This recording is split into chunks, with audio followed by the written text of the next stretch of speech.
In today's video, I'd like to share with you one simple tip, how to keep your extra virgin olive oil fresh. Ciao guys, welcome to the extra virgin lifestyle. When you buy your extra virgin olive oil, you can find it in a glass bottle, tin cans. My favorite container is the brick in box. If you want to have more information about the brick in box and how much I love and why I love this type of packaging, you can go check it on my video linked up here. It's actually a cardboard box, and inside you have your sack. The important aspect of this packaging is that it keeps away oxygen, light, but this is 5 liters, guys. They're pretty heavy. You don't want to keep this near to your stove because it's not even good looking as a packaging. One of my solutions is these little bottles. Now, these bottles, they're 250 milliliters, made of glass, dark green. It's really good because light is another one of the most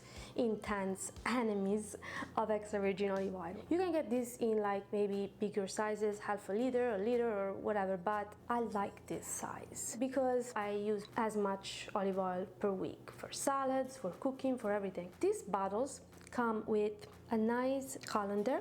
With the remaining of the oil, I feel so bad throwing it away because it's such good oil that I just put it on my hands and massage it just on top to hydrate. You can put it on your skin, you can.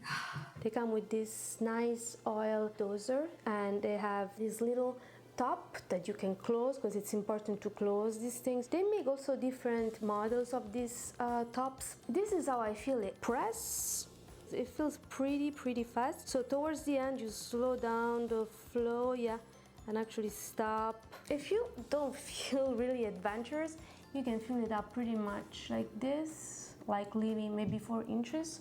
If you feel a little bit more adventurous, the other time I fill it up like this. This is like even less oxygen is gonna go there. Why is this great? While you have taken out your oil that you use for your week, the rest of your stash, it will stay nice and far away from the oxygen. For me, it's worth to spend money on very good extra virgin olive oil. Extra virgin you can trust. You did all this work to find a good oil, good product. Now at that point, it's our responsibility as consumers to keep it fresh longer. You know, this bottle, I just think it's very pretty. Maybe we would be tempted to keep it here in our kitchen, but extra virgin olive oil should be kept away from light sources. And when we cook, we keep it out, and then you gotta put it away somewhere without light. Thank you so much for watching. See you to the next.